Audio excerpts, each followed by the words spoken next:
Once upon a time, we drove across the U.S. in an RV, which we bought specifically for. The entire road trip took 4 months. It was fun and all, but 4 months away from home is quite a long time. I didn't think we would go on a trip for that long again, and I was right, kind of. Here we are in the business class cabin of a 777 bound for Vietnam. This trip wasn't 4 months, it was 5. We'd visit 8 countries and 19 different cities and have a lot of firsts. Hey everyone, welcome. I'm Xander and this is Ashley. Hello. And today we'll be covering what we did in Vietnam, the very first part of our 5-month trip. It was pretty sad to leave home, because not only would Xander be leaving his precious video games behind, we would be leaving our adorable dog behind to stay with our older brother. Vietnam was a little hard to get used to just because of how hot and humid it was compared to our cold, dry home. It was quite an adventure though, trying strange foods, getting a really cool hotel upgrade, learning how to cook a Vietnamese lunch, and some other things. Okay, let's get started. The plane we boarded was enormous. It was a Boeing 777-300ER.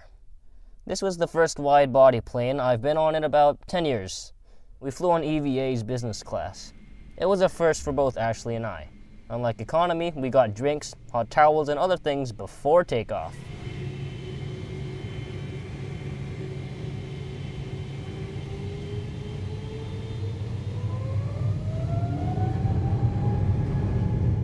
After takeoff, we were served some really good food. To my friends who said airplane food sucks, it's better than anything I have had in the past 2 weeks. Since I look pretty Asian, and since this airline is a Taiwanese airline bound for Taipei, every single flight attendant greeted me in Mandarin, which I would awkwardly reply to them with, "Hi, do you speak English?" Yeah, I really should start learning Mandarin. We slept through almost the entire flight, lie flat seats for the win, and had to transfer to another flight in Taipei, which also happened to be a 777-300ER, and we got the same exact seats.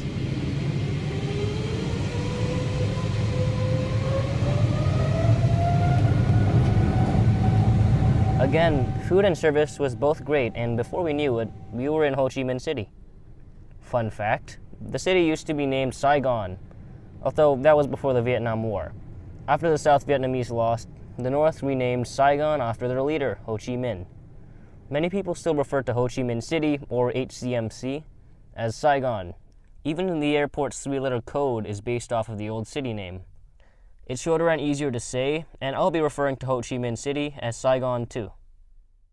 Our hotel was a Le Méridien, and the room was really nice. Well, better than anyone I've been to. After we got settled in, we went for dinner, the first real one for the entire trip. Where was it, you may ask? A fancy restaurant? A not-so-fancy restaurant? Fast food? An alleyway. It looked like a black market. We spent our first dinner in some random trashy alleyway. The next day, we met up with our parents' old friend, Tang. He was their first guide when they went to Vietnam a decade earlier, and they were pretty good friends. Together, we ventured into the crowded streets of the local neighborhood. It's hard to explain the size of the buildings. Most of them are only about 5 to 8 meters wide. One thing I've seen all the time in videos about Vietnam are the sheer amount of motorcycles it has. They are extremely efficient and can fit through most places a car or wider-bodied vehicle can't, like crowded alleyways. Along with that, motorbikes are also capable of fitting as many as 4 people or even transporting ridiculous amounts of cargo. Now, this should be illegal, but no one really stops people from haphazardly stacking their goods on the backs of their bikes because everyone does it. Through the narrow streets and shady alleyways, we found a little farmer's market. Well, it's not like the farmer's market we're used to, with rows upon rows of white tents, carrots, apples, and honey. No, it was down an alleyway. And there was an overwhelming stench of old fish, like the smell at the seafood section of an Asian supermarket, magnified a couple times. After we passed the fish market, we all stopped at a nice little air-conditioned pho restaurant. It was probably the best pho I've ever had. All pho I've had was in the US, so I can't really compare it, can I? Pho is a traditional soup. It's made of its signature broth, rice noodles, some type of meat, and garnishes, which are usually bean sprouts, herbs, and lime wedges. And it's really tasty. The next day was our first actual activity. We went to the Cu Chi tunnels. For those of you who don't know, the tunnels were used by North Vietnamese and Viet Cong during the war to quickly and stealthily move troops. The entrances are almost impossible to spot, as the tiny trapdoors blend into the jungle floor way too well. That makes them all the more deadlier. Squads of Viet Cong could attack an enemy position and quite literally disappear without a trace within seconds. The tunnels themselves were all very cramped. The trapdoor is no more than 1.5 feet wide, and the tunnels aren't much better. Overall, the tunnels were a great experience. After we left the tunnels, we stopped by a small shop. The owner was a Vietnam War veteran, and my dad wanted to interview him. So we set up our microphones and our potato cameras. The veteran didn't speak English, and we couldn't speak Vietnamese, so we dragged Tang into the interview as our translator. Now, the entire video was 15 minutes long, so I only included the questions and answers and left out the time it took to translate them. Đón tiếp mọi người á. Yeah. Okay, so my friend Thang tells me that you were involved in the Viet Cong during the Vietnam War. Is that correct? Vậy là chú là làm việc trong chiến tranh Mỹ đúng không? Yeah. Okay. Yeah. What was your job? Your main job in the VC? So his main job is because he's like Kochi guerrillas. So he lead the Liberation Army troops to fight against. So he leads the way. North Vietnam, like he shows the North Vietnamese Liberation Army which ways to go. Since this was our first week away from home and we were still adjusting to the hot climate of Vietnam, we really didn't do much other than lie around in our comfy hotel. The only thing we were going to do the next day was high tea at a Park Hyatt and to go see a show. This was my first actual high tea, and I ordered coffee.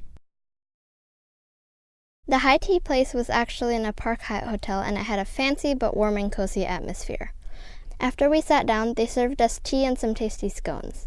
Most things came in lacquered wood boxes, which was a nice touch, but then they served us the main course, so to speak. And I've been to quite a few high teas, so I have some experience. But let me just say, the food they served us was so small. I know it's supposed to be petite and all that, but this was like 3 bites for lunch. After high tea, Ashley was complaining that she felt sick, although we thought she just wanted to stay in the hotel and watch Netflix. So we dragged her to the theater, where she threw up outside. She and Dad went back to the hotel, and Mom and I watched the show. It was okay. We returned to find out Ashley actually had food poisoning.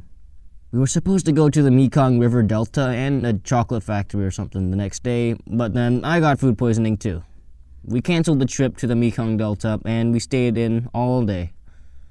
I spent pretty much the entire day in bed, although I was getting better. Now, in case you're thinking, oh no, food poisoning, how terrifying. I'm never going to a place like that. You have the wrong mindset. You can get food poisoning from basically anywhere, though you're more likely to get it if you're not a local. While we're still here are a few things to be wary of when it comes to developing countries and street food. 1. Avoid drinking tap water. Even in cities, drinking tap water is generally not a good idea because chances are it's not very clean. Sometimes you can even smell rust or other weird things in it. If you can, stick to bottled water, even when it comes to brushing your teeth. 2. Stay away from ice, because, ice comes from water, which is likely from the tap. 3. If you're gonna eat street food, which you should because it's delicious, try to pick a place where you can see your food come straight off the grill, steaming hot. If everything is super hot, that means it's probably safe to eat, and just don't eat raw meat for very obvious reasons. 4. In general, avoid things you can't see being prepared, like pre-cut fruits and salads. Also, wash fruits if you're gonna eat the skin. As long as you keep these 4 things in mind, you should be pretty safe from food poisoning. That being said, you can get sick from surprising places, so best of luck.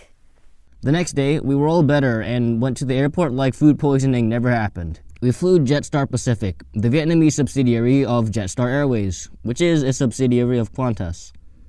And that wraps up our relatively uneventful time in Saigon. Next up, Da Nang. We were staying at the Sheraton Grand, and it really did look grand when we first saw it. Our parents got upgraded to a little suite, which was always nice, although the air conditioner wasn't working. After our first night, we found out our toilet was jammed. So for some reason, we were upgraded to the presidential suite, the best room in the entire resort. It takes up what would normally be 8 hotel rooms, along with the entire hallway that connects them, and our own private elevator. However, Ashley and I just got a regular hotel room for some reason that was inside the suite. In all honesty, the presidential suite had a bit too much crystal and gold everything for me. Anyway, it was really spacious and had an office, which my dad really appreciated. The master bedroom had several sofas and a dressing room that led to the bathroom. The bathroom had a toilet, bidet, 2 sinks, a shower, and a seriously decked-out jacuzzi with just about every jet option imaginable, with a chandelier on top, because why not? What else? There's a kitchen, spare bathroom, living room with karaoke and a record player, a dining room fit for like 15 people, and a sitting room. It just has 3 chairs in it. One of the highlights other than the suite was the pool. This was no ordinary little rectangular pool, if you were thinking. It was an infinity pool. But it gets better. It's 250 meters long, making it the longest infinity pool in Da Nang, as well as the biggest pool I've ever been to. You can swim under bridges, lie in the lounge chairs, or swim a lap or 2. Today we're going to demonstrate the central Vietnamese art of chair humping, or properly called chair humping.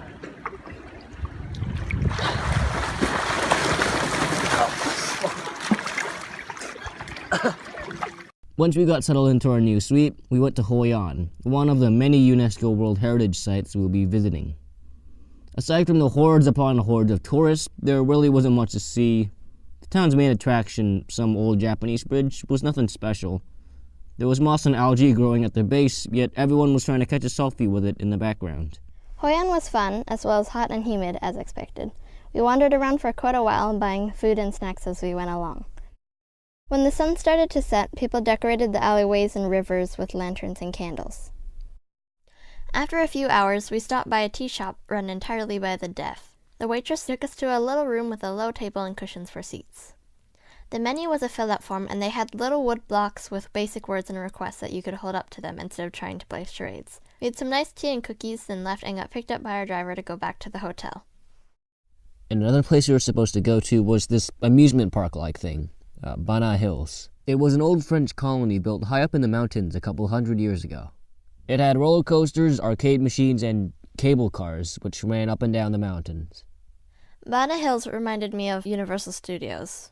Most people came to see the Golden Bridge, a bridge that almost loops around to itself with 2 giant hands holding it up. The most fun way to get up there is going up and down via cable car.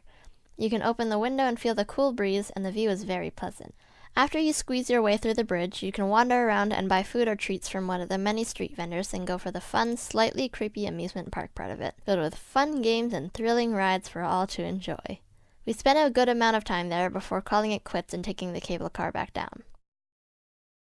We happened to notice an ice cream roll stand getting quite some attention, and we've never tried them before, so we decided to get some. The ice cream was really good, but I would be fine just having it in scoop form. It was a nice thing to try, though. One of the lesser-known attractions, I'd say, is located a few hours from the city. It's basically a fishing village, and the people live on the lake in houses propped up by stilts. We drove out on a little boat to a small hut suspended out on the water. The guy there let Xander and I turn these crank things, which hoisted up a really big fishing net. Then he took us into a very unhydrodynamic boat. Well, not really a boat, more like a giant floating basket. He paddled us out under the net and untied an opening to collect the fish. After that, we got back into the real boat and drove to a house. It looked pretty cool. The sides were padded with tarp to prevent the wind from blowing in, with a small dining table and hammocks for the hosts that doubled as chairs or beds. We sat down on the floor and they served us lunch while they lounged on their hammocks or cleaned up. After lunch, we were given permission to swing around on the hammocks and wander around the little structure, enjoying the pleasant breeze. Then it was back to shore. This is it, our final stop in Vietnam. Again, we didn't do too many full-day activities. We did, however, take a pottery lesson. It was fun for the first 10 minutes, but I quickly gave up hope on any bowls or cups we were supposed to make. So, I made this abomination. The pottery was fun and pretty self-explanatory. They taught us the basics, gave us a block of clay and a spinning wheel, and just let us mess around. I made a cup and a pitcher thing. It was supposed to be a vase, but it didn't really want to turn it into a vase, so I salvaged it into whatever that is. We couldn't bring them back with us because they still had to fire it, so Tang, being the nice person he is, had someone pick it up after it was baked and glazed to give it back to us when we got to Cambodia. After pottery, we went to a Vietnamese cooking class. It was mostly stressful for me, mainly because I don't do a lot of knife work or frying. We made egg coffee and 2 different types of spring rolls. Like I said, I'm not used to frying, so every time I got splattered by a tiny drop of hot oil, I would jerk my entire body backwards like I just got stabbed. It was probably really entertaining to watch. After we finished cooking, we all sat down and ate everything for lunch.